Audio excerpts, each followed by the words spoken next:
hello, and welcome to the Borealis Experience. I'm your host, Aurora, life coach and companion on this beautiful journey called life.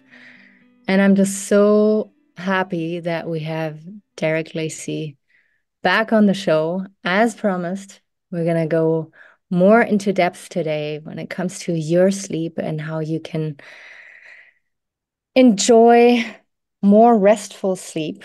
Um, I'm very excited to connect with this precious man who is, sorry, not basically, who is located in Texas. People were wondering if you are from Alberta and how I met you. And I said, no, actually, he is from Texas. And he's such a gentleman because he offered me to use his Zoom because I'm a cheapo and I only have the 40-minute version. And he was very kind to say, no, I can take care of this. And so I'm very grateful for that. I don't take it for granted. And I'm very excited to learn more from you today when it comes to sleep. My sleep has been very poor lately because I have so much going on. And I remember last time we talked about, all the tools, all the devices that people are using, all the things that people are doing in order to better their sleep. And you basically say it's for nothing. It's not really useful. It confuses you even more and adds more to your stress than you can imagine.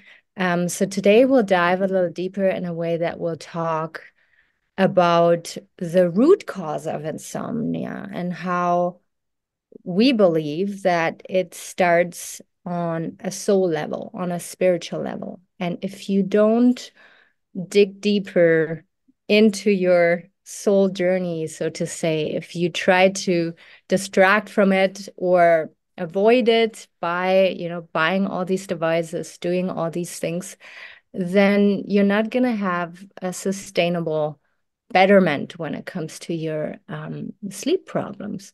So I remember last time we talked a little bit about inner child work and how that can significantly help individuals to to get to the root cause of their soul pains.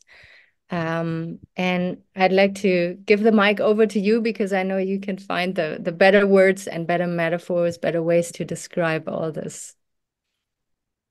Thank you. Thanks for having me back. This is exciting. I think this is my first part two podcast, which really helped me enjoy sharing at a digestible pace last time because I Yeah. really, especially when it comes to sleep and a really comprehensive view of sleep. An hour is not enough time. 2 hours sometimes isn't enough time. And that it's just it's hard to synthesize, but. The first thing I'll say is just in response to what you were talking about, like some of these things being a waste or not being the answer necessarily. The really for me, I have to the responsible approach is that if something in the physical realm is insufficient, then whatever you might be supplementing with could be the right thing. And so it's like this approach that I'm talking about is for the person who feels like they've tried everything, right? And so what they're doing is they're trying to overcome a sleep problem using something that wasn't part of the cause of the sleep problem. So those things could even help, but then what happens to whatever was at the root? That thing is still in the balance, and it's not efficient, and so there's leftover energy. And so Mhm. the artful way to approach sleep is to not leave any gaps. And so if somebody is at the point where sleep is confusing to them and they keep trying things that are either barely helping or not helping at all, then that's where some of these supplements and devices and monitoring apps are can start to cause more problems than they are helping. Mhm. Yeah, so I Mhm. just wanted to say that. Yeah. Yeah. So interesting. And let's say a person who maybe has tried therapy or maybe has never tried therapy and doesn't even know like what is the inner child? What is it that I need to focus on to find out about my soul aches and pains, so to say? How can people start engaging on that journey? Mhm. Well, so this is, I was bringing up the spiritual hierarchy to you. Mhm. So there's this, and this is something that I've backed into. I've discovered a way to get in touch with all these spiritual parts that are connected to sleep and make sense of how they all integrate the physical, emotional, spiritual realm and subconscious realm. And so for the way I relate to the inner child, which is part of the subconscious mind, is that's a real, it's a spiritual relationship that's existing in like the physical three-dimensional world, where that is one of my purposes in this life, is to have a connection, to raise, to reparent, to be there for this inner child. And so when I think about, those two words, they're very juicy, like the inner child and the soul. And you hear them and just know that you just know, you can feel the sleep in the relationship to these parts of you. Mm. The way that I've discovered is the most nutritious way to connect to these, to get fully tapped in, is to recognize that the soul and the inner child, like you're the liaison between your Mm. soul and your inner child. Your soul does not have the direct relationship to the inner child, but you have a direct relationship to the soul. So when I talk about this spiritual hierarchy, I begin with source, like God for me holds the space for my soul to hold the space for me so that I could hold the space for my inner child. Mm. So God's ultimately holding the space for me to interact, reparent, allow my inner child to feel whatever he needs to feel. But I am traveling through, it's you can compare it to like corporate, like a corporation like Starbucks that has uh, general managers, area managers, branch managers, assistant managers, right? Like there's somebody that is kind of overseeing that space.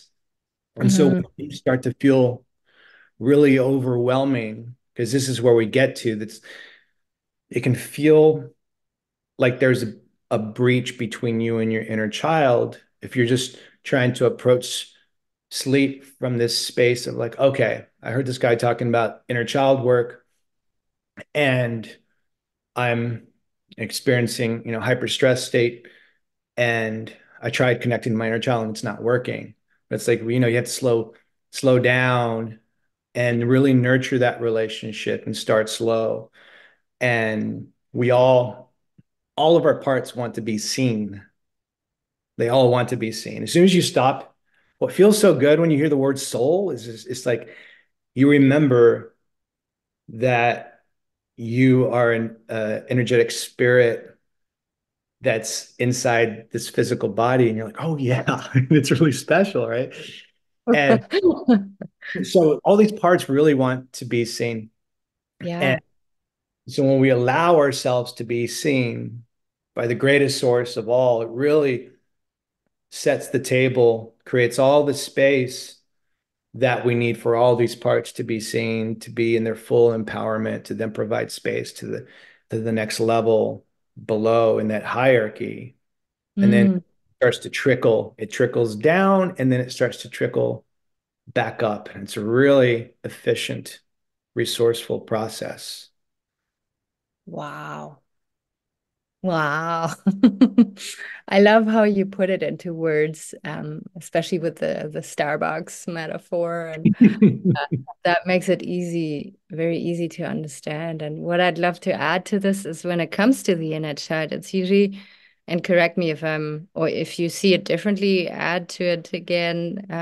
It's the part in you that felt unseen, her or his needs were not met. Is that where you would say abandonment issues and attachment styles start developing, like with when you look at your inner child and you realize, my neighbor's inner child is very different than mine because we had a very different upbringing and we had different needs. Or even when you look at siblings, right? They can be very different from each other. And one sibling is cool when the parents divorce and actually happy, and the other is devastated and sad.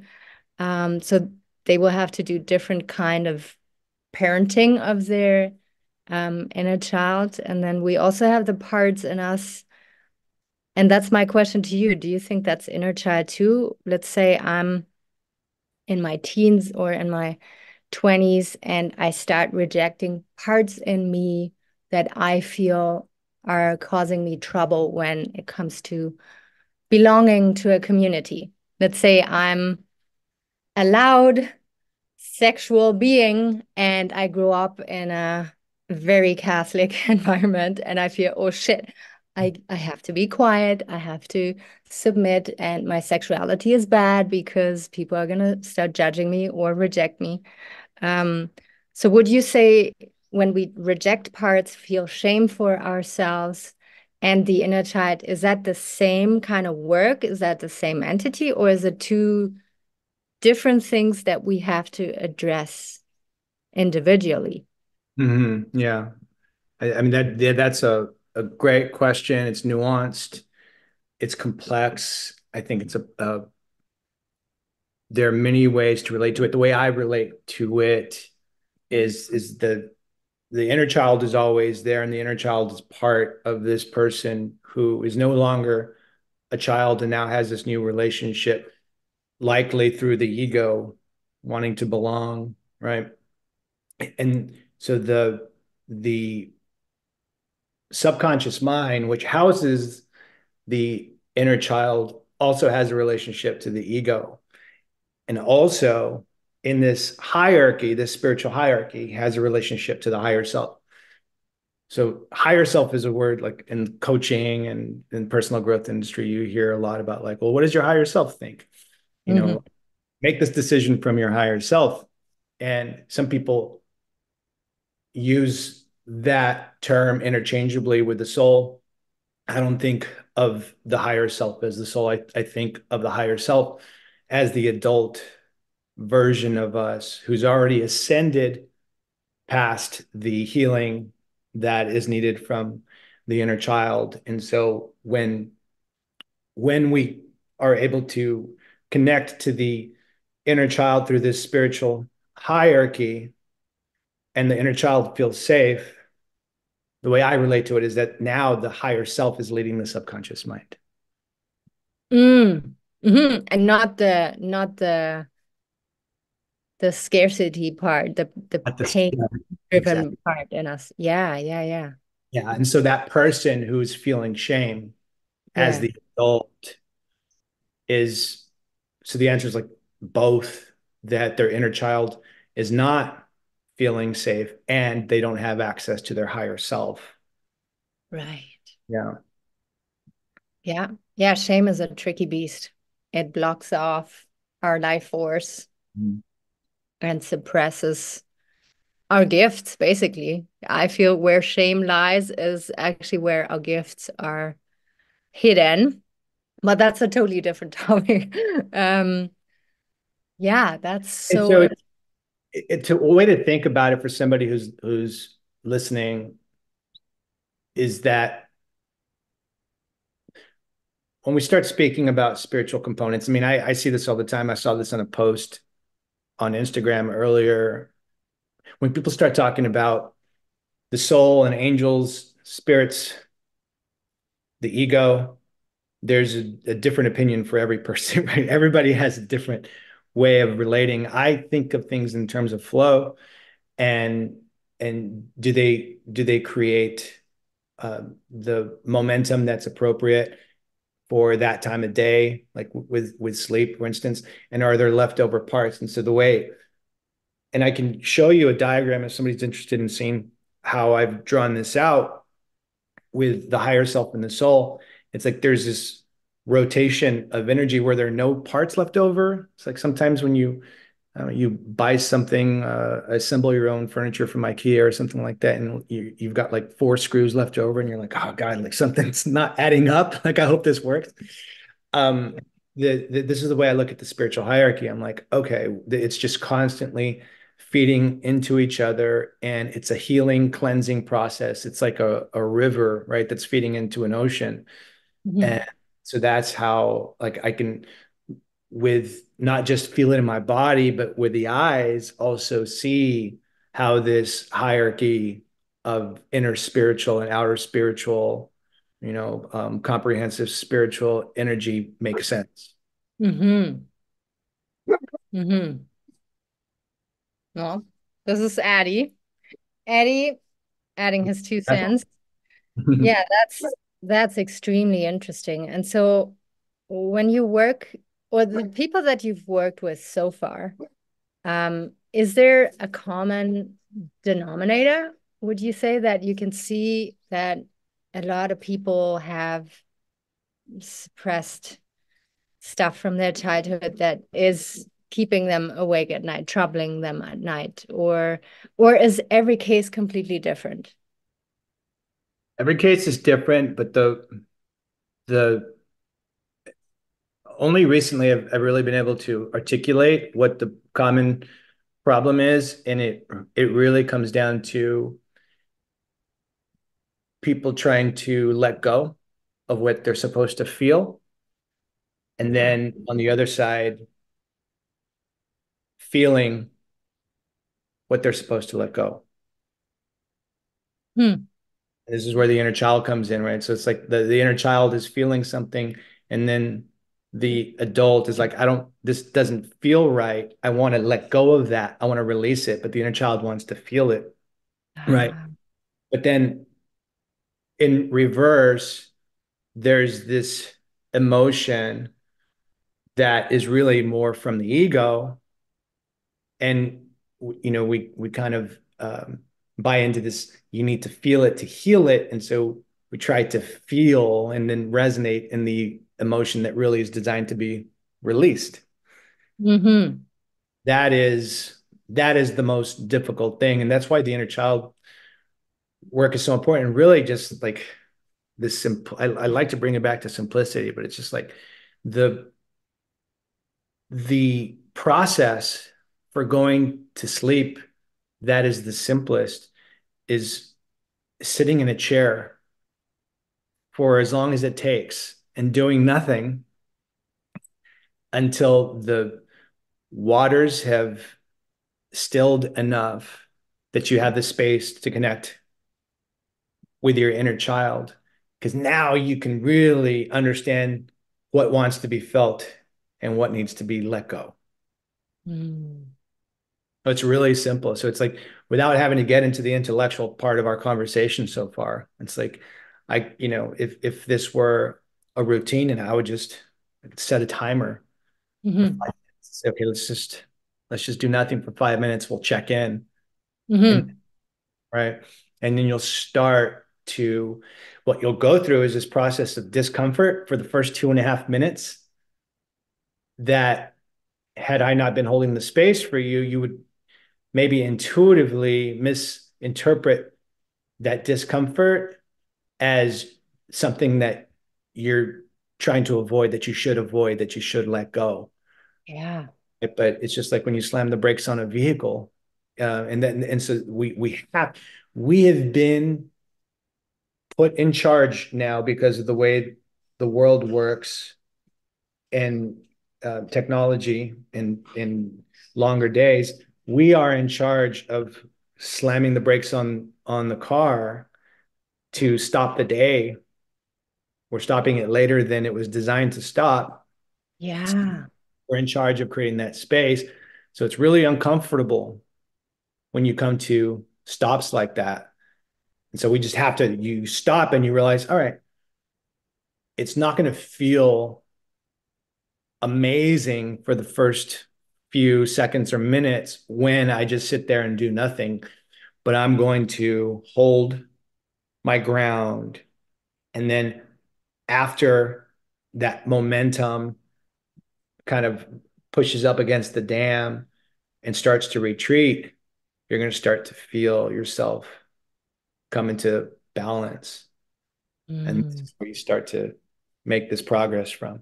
So that right there is the thing that everybody has in common, Hmm. that they start trying to go into their descent, into their routine, when the momentum of their day is still driving the frequency that they are in. They're not in the frequency of sleep. Yes. Oh my God, that makes so much sense. That's so amazing. And would there be questions? So if I was to start this exercise that I ask myself, like, how do I feel?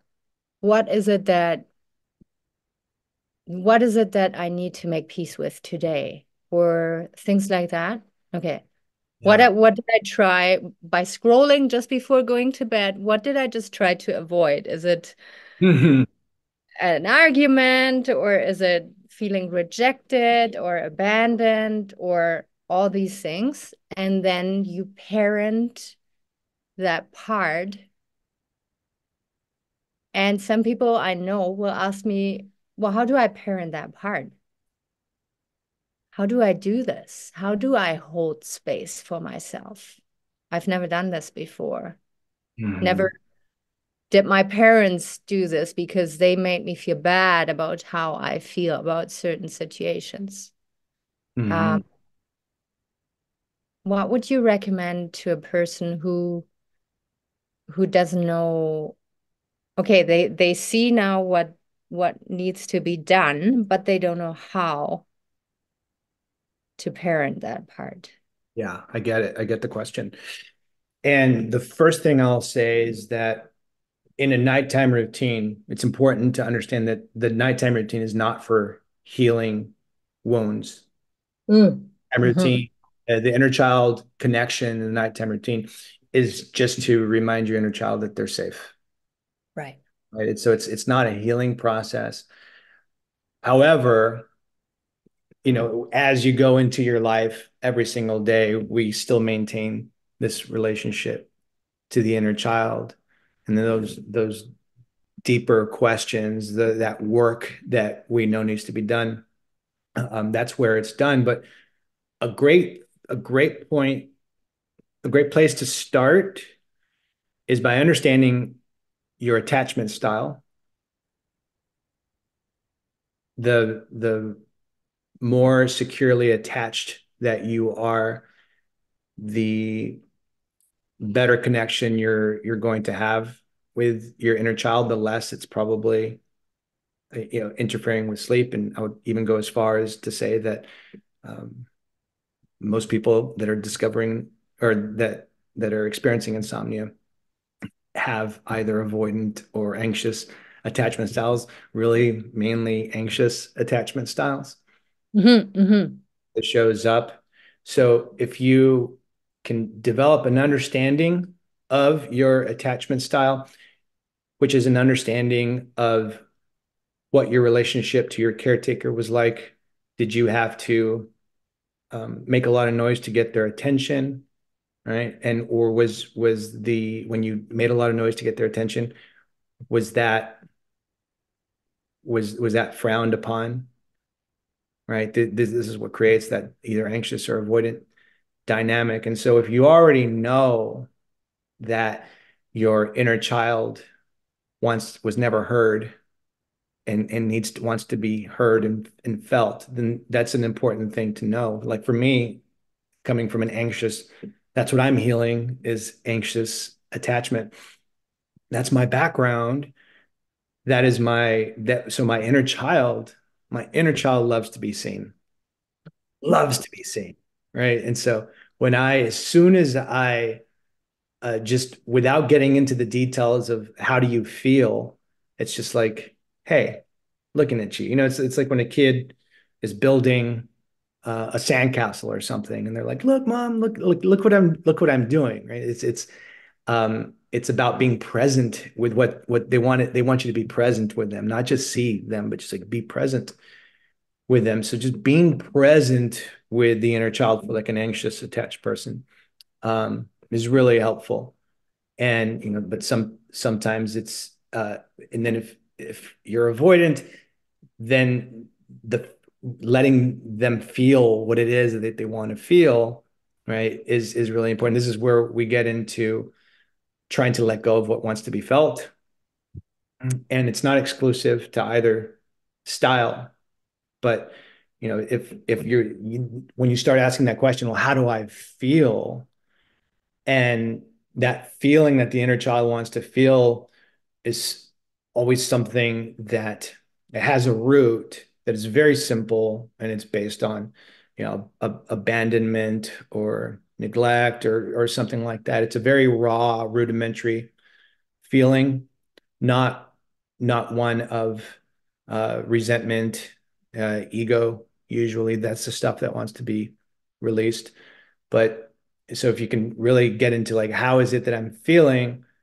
And then when you can try to travel down into what the root of that feeling is, and then this is also important, understanding that distinction between what your inner child is feeling, what you, the adult, is feeling. Hmm. Because you, the adult, is going to be feeling that ego emotion, and the inner child is going to be feeling that raw, rudimentary emotion. And so if you can understand that it's not you that is feeling the emotion, but your inner child, you're just holding the space for your inner child to feel that emotion. This really changes everything. And this is Oh, what sets us up. Yeah. This is what sets us up to easily you develop a new relationship to the anger, to the resentment, right? To the jealousy, to all of these like sort of like cardinal sin emotions, right? That that that feel like they're the ones that are keeping us awake, yeah. when in fact the ones that are keeping us awake are all tied to safety.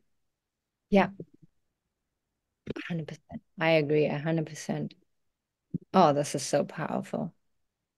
Um, I can share my little story about this as well, but would you like to share your story on how you first connected with your inner child and found out Mm. that you are not your ego, you are not your thoughts, you're not your assumptions about how people treat you, but your inner child desperately wants your attention. Was there a moment, a light bulb moment, or was it a process? Did you experience that in therapy or through another way? Yeah, this is it's a powerful question. And I'm glad you asked it, because I realize there's no way to answer it without being like really raw and honest, which I appreciate. But I'll start with, I've been doing subconscious mind work pretty intensely for the last several years. The inner child part of the subconscious mind, but I never related it to the inner child until the last couple of years. The system that I've followed, that I've been gifted with from the sleep gods, uh, uses the subconscious mind as part of it, and I've been decoding this system. So there's a certain correctness that keeps proving itself in these steps that I teach: is decide, release, balance, become, be present. So with that said, it wasn't until I got married and had a very short, turbulent marriage and went through a divorce process that really understood the role that my attachment style and inner child was playing with everything. So it's like when I healed my own insomnia, there was no inner child involved, right? So that my discovery of my inner child was like through just a relationship that didn't work, right? That happened more recently, in the last couple of years. So that introduced me to this part of me I realized was trying to seek love from outside myself. Mm-hmm. And um, it's a tough way to figure that out, but I'm also seeing that in the world a lot right now. Like right, I've never seen so much departure from relationships, and I think inner child awareness is maybe at an all-time high, and at the same time never been needed. So we're in this collective process of understanding these parts of ourselves. So yeah, this is what helped me just realize, oh, okay. um and interestingly enough, when I help people make decisions, I've always used this spectrum of like, when you're going to sleep, you're either determined or you're avoidant of sleep. And so I help them feel into, like, am I feeling determined about this? Am I Yeah. feeling putting a lot of pressure on myself to fall asleep, or am I feeling really avoidant and kind of uh, doing other things and procrastinating that sleep process, which is all from the subconscious mind, but which is all inner child derived. And so when I went through this, I'm just like, oh my God, this makes, it's like the decoding process. It makes so much sense how the inner child is playing such a big part in the decision-making process for going to sleep. Yeah. Rules everything, it sounds like. Rules our relationships, our sleep. Now my laptop wants some juice. I have to see if I can plug it in out here, or I have to go inside. Um, no, I'll have to go inside. Yeah, and to share my little story, it was also not long ago that, I mean, yeah, now it's been a couple years that my mom went on a date with her now long-term companion, and I was singing at a choir, and she had said that she's gonna join and listen to the songs and basically pick me up. And I was so excited about that because I just started singing and I had fun, and she would join and watch me singing and meet the other people I, spent time with. And she never showed up. And her her date back then sent me a message. We are having a good time, no worries. And I was like, wow, this is awesome. Not only do you abandon me, you also rub it in my face that you're having fun, with your new date. So abandonment times 10. I drive home, I lock myself in my room, and I shut off my phone because I could see that he was trying to reach me. She was trying to reach me. And I just thought, oh, they just want to apologize and find some bullshit excuse why she couldn't make it to my choir. And 2 hours later, my mom comes back home and she tells me, like, are you okay? Like, why is your phone off? And I'm like, I didn't say anything because I was still so pissed. And she said, well, I ran into a deer. It's the middle of the night. It was winter. I ran into a deer, and Chris basically rescued me. And I was in deep trouble. And that's why I couldn't make it to your thing. And I was like, ooh. I Yeah. was like, what an asshole am I? And only because I felt abandoned, right? That was my inner child being like, yeah, my mom is not there when I need her, when she promised me to come to, something that is important to me. And that was the moment where I said, oh my God, I need to start therapy or something because that Mm. could have gone very, very, south. Yeah. She was in deep trouble and he was just trying to appease me if even though I didn't know what happened, he just said, "Oh yeah, we're having a good time." Right? Sarcasm, but to for me to know that everything is good and I just saw everything through the lens of abandonment. And Mhm. that was my biggest wake up slap when it comes to my own healing. And it was scary because then I look back in my past and thought, oh, which other decision did I base on that individual who feels so small and abandoned all the time? All of And them, right? Like most of oh, them. so depressing. And you wake up and you're soon 40 and you just think, oh, where would I be if I had done this work sooner? That's okay. No regrets, but still, it's never too late to jump onto that train of, self-awareness, understanding yourself on a deeper level, understanding from which part of yourself do you make decisions when it comes to romance, friendships, jobs, and to inquire and to not take everything at face value and to not like that's my next question to you. So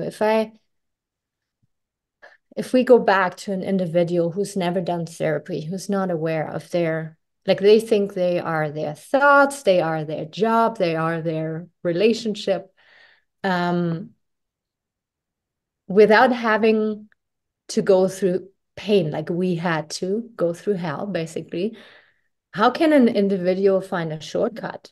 And is it possible, or do you have to hit against the wall before you understand that it's all you? It's a deep one. Well, first of all, I believe that there is no, if it happens when you're 80 years old, if that's when you learn, then that's wonderful. Like you did it in this lifetime.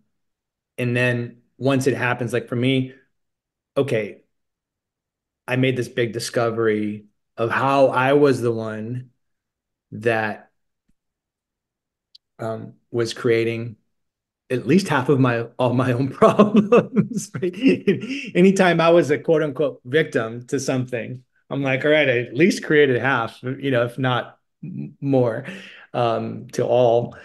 And then once you discover that, it's like, well, then that, okay, it's I'm glad I I'm glad I discovered that now you know at my age. But if it happened in 10 years from now, that would have been appropriate too, because there's no such thing as time. Mhm. We're just here, right? We're here having this infinite experience. So I think it's important to take the pressure off of that. But um, I I guess my best answer for that would be sleep. We've talked about this a little bit. I believe that the reason we live is to sleep, and I believe that the reason that we sleep every 24 hours is because we've been provided with this accountability for going through this process of connecting with ourselves every single night before. Mm. And so you don't have to necessarily buy into that paradigm, but whatever it is that you believe in, is there, like I have with sleep, is there a process that you have for getting in touch with all of these parts? And I think if it's like a garden and you're watering all of these parts, getting in touch with the inner child, the soul, and developing an understanding of how they communicate with each other. It's like when you were telling that story and like when you turned off the phone. you felt abandoned and you turn off the phone. The gesture of turning off the phone was not an abandonment gesture. That was the ego that was hurt, right? Hmm. So that was like the adult ego. Hmm.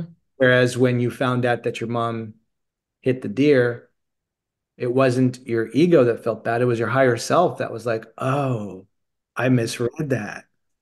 I need to work on this, right? Like I have some healing to do around this, right? And all of that in that spiritual higher. So it's just like checking in with all these parts.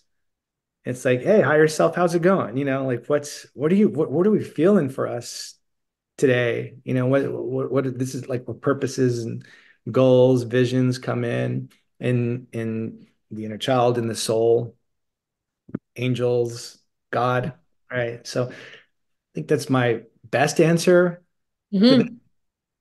And um yeah, style. I think that that feels complete for that for me. Yeah. So you have something. Yeah. No, beautiful. Very well said. And I feel the people who listen to the first episode will totally understand what we're talking about. And even the people who didn't listen to our first episode will understand how important it is to make space for your time, like for yourself, and reflect and rest and really switch gears. Don't expect your body, your mind, your soul to wanting to go to bed if there's still 100 tabs open and running, and that's not how it goes. Maybe it worked, right? For you, it worked in your 20s, in your 30s as a bartender. Yeah. Yeah. But then later on, you realize, shit, it doesn't work anymore. There's too much stuff that piled up, and now we gotta look at it and sort through it. And yeah, I would love to talk about dreams. I want to hear what your stance is, what your thoughts is about dreams. But I feel that would explode this episode. Maybe we could still, meet for a third time and hear about dreams and how they're being created and their meaning and everything. But yeah, I want to thank you so much for your time and your energy and for sharing your wisdom in a way that it's easily digestible and understandable. And I hope it brought a lot of value to our listeners. If there is questions, if there's curiosity that was sparked, never hesitate to contact us or to request a new episode from us. At the end of this episode, I'd like you to share, if you wanted, what you have accomplished recently on your property and what that means for future future people who want to work with you. Mm, yeah. Well, I want to say one thing to sum up today for somebody who needs help with sleep, but that is we have the ability to break into separate parts of ourselves to either reparent or get in touch with like the soul's desire. But like we're one person that's infinite, but that can break into these different components so that they can all communicate with each other. So if you just Mm.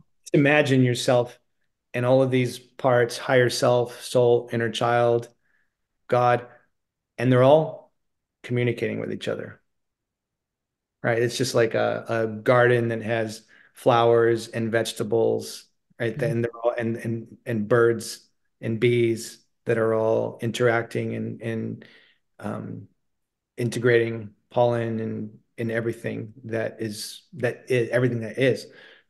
So when you are experiencing that with your body, you get out of the way of sleep, and then sleep does its thing. So I just wanted to say that that's the sum up. Mhm. And that is what I'm going to be providing space for people to feel here on the land where I live. Beginning November, I'll be hosting the first sleep retreat. So in about 10 days, start construction on some little, I call them, I don't know what to call them yet entirely, but right now I'm calling them casitas or sleepers, but they're essentially like a glamping tent, except made out of hardwood. So a little more sturdy. And they won't have any utilities, but they'll be comfortable. They'll have little decks. And I'm starting, it's going to be an intimate setting. There'll be three of those spread out around the land. And we'll have really intimate retreats where there'll be a little bit of education on the sleep system, a lot of meditation and connecting with all these spiritual parts and really feeling into the depths of who we are, revealing the true self, spending as much time as we can in that space, essentially being here in ceremony. And I'm still working with all the different combinations of number of days that people will have the opportunity to be here, different packages, how it works with coaching packages. So I'll have some clients that'll come for 2 weeks, maybe as part of like a year-long coaching package, and other people that maybe are just here for 3 days, even perhaps teaching workshops, during the day. So there's all sorts of combinations, but this is the whole place that I've been creating, my house, so forth. It's all a sleep concept. And it's all using those 5 steps.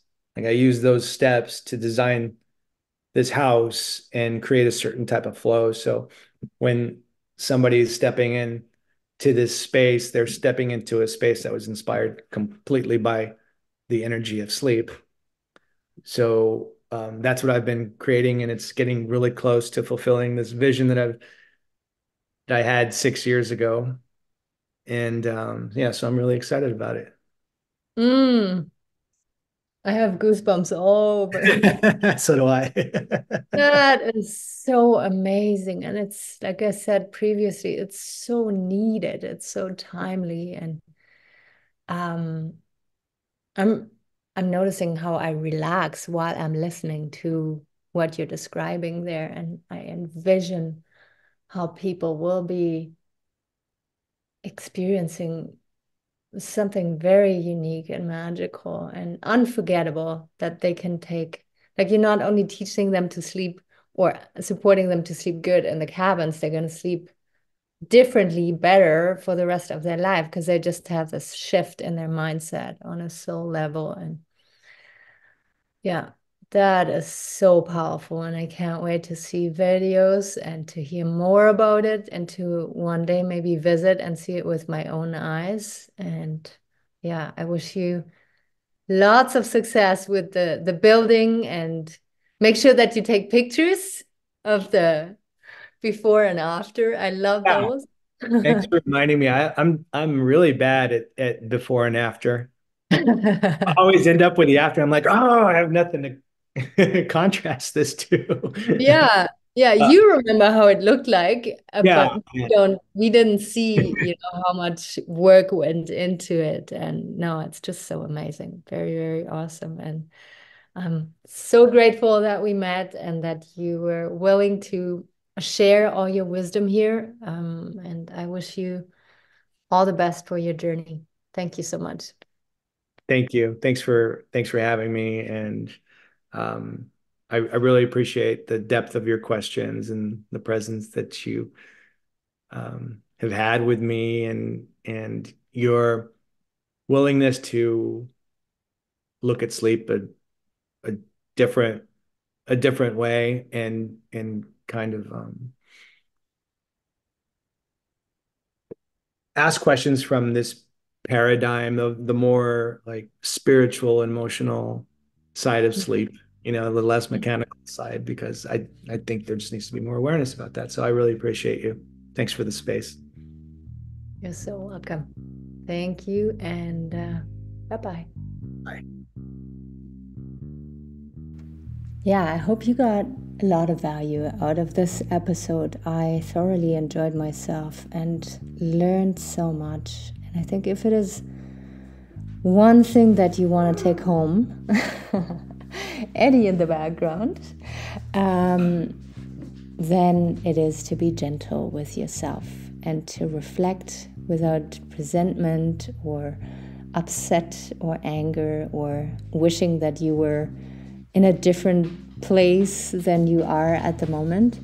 And yeah, maybe starting to engage on a journey of more self-reflection and becoming more curious about what is ruling your life, making your decisions on a deeper level. And if you like it, how it's going so far, then that's awesome. And if you don't like it, then you can start making changes. And there is lots of support out there, lots of people who are engaging on that journey so that you never need to feel alone.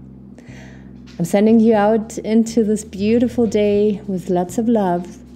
If ever you feel like you need to connect in person and you want to come out to the yurt for a retreat or engage on a coaching journey, never hold back. And if you want to learn about Derek Lacey and what he offers, all the links are in the show notes. All right, take care. Bye-bye.